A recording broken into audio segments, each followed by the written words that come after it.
ലോകം മറ്റൊരു വൻ യുദ്ധത്തിന്റെ വക്കിലാണോ എന്ന ഭീതി വർദ്ധിപ്പിച്ചുകൊണ്ട് പശ്ചിമേഷ്യയിൽ അമേരിക്കയും ഇറാനും തമ്മിലുള്ള സംഘർഷം മുറുകുകയാണ്. ഈ സാഹചര്യത്തിൽ സുരക്ഷാ മുൻകരുതലിന്റെ ഭാഗമായി ഇന്ത്യയിലെ ഏറ്റവും വലിയ വിമാന കമ്പനിയായ ഇൻഡിഗോ തങ്ങളുടെ പ്രധാന അന്താരാഷ്ട്ര സർവീസുകൾ റദ്ദാക്കുകയും ചിലത് പുനഃക്രമീകരിക്കുകയും ചെയ്തിരിക്കുന്നു.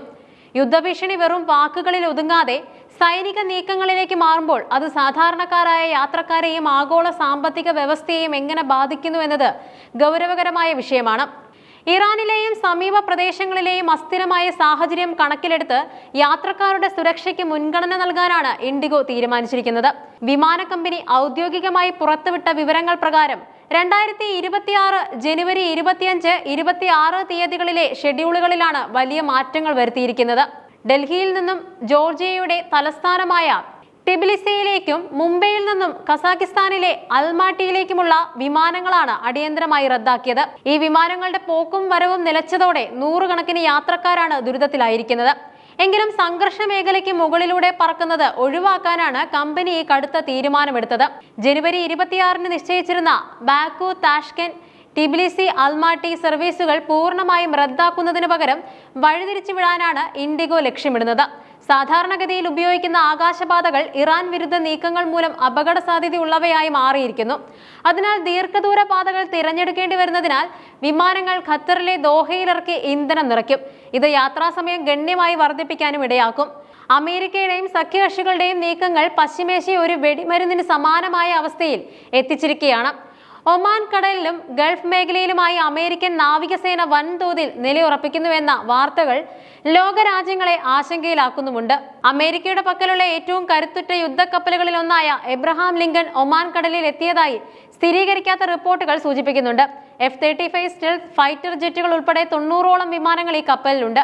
എന്നാൽ ഇറാന്റെ ഭാഗത്തു നിന്നുള്ള മിസൈൽ ഭീഷണി നിലനിൽക്കുന്നതിനാൽ സുരക്ഷാ കാരണങ്ങളാൽ കപ്പൽ ഇപ്പോഴും നീങ്ങിക്കൊണ്ടിരിക്കുകയാണെന്ന് ചില അന്താരാഷ്ട്ര മാധ്യമങ്ങൾ റിപ്പോർട്ട് ചെയ്യുന്നുണ്ട്. അമേരിക്കയ്ക്ക് പിന്തുണയുമായി ബ്രിട്ടനും രംഗത്തുണ്ട്. ഖത്തറിലെ എയർബേസുകളിൽ ബ്രിട്ടന്റെ ടൈഫൂൺ യുദ്ധവിമാനങ്ങൾ എത്തിക്കഴിഞ്ഞു. ഭീകരവിരുദ്ധ പോരാട്ടങ്ങളിൽ മികവ് തെളിയിച്ച ഈ വിമാനങ്ങൾ വിന്യസിക്കുന്നത് ഇറാനെതിരെ ശക്തമായ പ്രത്യാക്രമണം ലക്ഷ്യമിട്ടാണെന്നും കരുതപ്പെടുന്നുണ്ട്. തങ്ങൾക്കെതിരെ ഏതെങ്കിലും തരത്തിലുള്ള സൈനിക നീക്കമുണ്ടായാൽ UAE, ഖത്തർ തുടങ്ങിയ ഗൾഫ് രാജ്യങ്ങളിലെ അമേരിക്കൻ സൈനിക താവളങ്ങൾക്ക് നേരെ ബാലിസ്റ്റിക് മിസൈലുകൾ തൊടുക്കുമെന്നാണ് ഇറാന്റെ മുന്നറിയിപ്പ്. ഇത് മേഖലയിലെ അറബ് രാഷ്ട്രങ്ങളെയും പ്രതിസന്ധിയിലാക്കുന്നുണ്ട്. ആണവായുധങ്ങൾ പ്രയോഗിക്കാനുള്ള സാധ്യതയെക്കുറിച്ചുള്ള സൂചനകൾ കൂടി പുറത്തുവരുന്നത് സ്ഥിതിഗതികൾ അതീവ ഗുരുതരവുമാക്കും. അന്താരാഷ്ട്ര സംഘർഷങ്ങൾക്കിടയിലും ഇറാനിലെ ആഭ്യന്തര സ്ഥിതി അതീവ ദയനീയമായി തുടരുന്നു. അലി ഖമേനിയുടെ നേതൃത്വത്തിലുള്ള സർക്കാർ പ്രക്ഷോഭകാരികളെ അടിച്ചമർത്തുന്നതായാണ് വാർത്തകൾ. റിപ്പോർട്ടുകൾ പ്രകാരം ഏതാണ്ട് 36,500 പേരോളം രാജ്യത്ത് വധിക്കപ്പെട്ടുവെന്നാണ് കണക്കുകൾ സൂചിപ്പിക്കുന്നത്. ഇത്തരം ആഭ്യന്തര കലഹങ്ങൾ ഇറാനെ കൂടുതൽ പ്രകോപിതരാക്കാൻ കാരണമായേക്കാം. ഇന്ത്യയും പശ്ചിമേഷ്യയും തമ്മിലുള്ള ശക്തമായ വ്യാപാര സൗഹൃദ ബന്ധം കണക്കിലെടുക്കുമ്പോൾ ഈ സംഘർഷം ഇന്ത്യക്ക് വലിയ ആഘാതമാകും.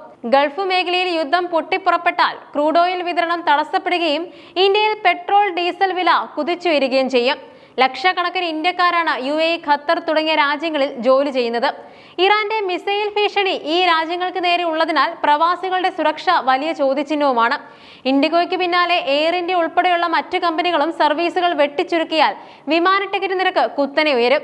ഇൻഡിഗോയുടെ വിമാനങ്ങൾ റദ്ദാക്കിയത് ഒരു സൂചന മാത്രമാണ്.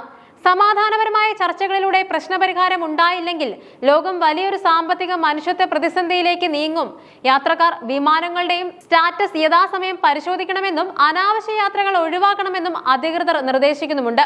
വരും ദിവസങ്ങളിലെ അന്താരാഷ്ട്ര നയതന്ത്ര നീക്കങ്ങൾ ഈ യുദ്ധഭീതിയെ എത്രത്തോളം ലഘൂകരിക്കുമെന്നും കണ്ടറിയണം.